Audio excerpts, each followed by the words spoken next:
Welcome. In this video I will show you how to check the temperature of your ACER Chromebook Spin 713.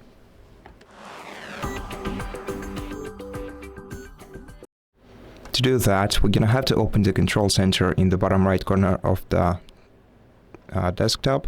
After that, we're gonna have to go to settings by clicking the gear icon and then open about Chrome OS section and go to diagnostics. So diagnostics are right here.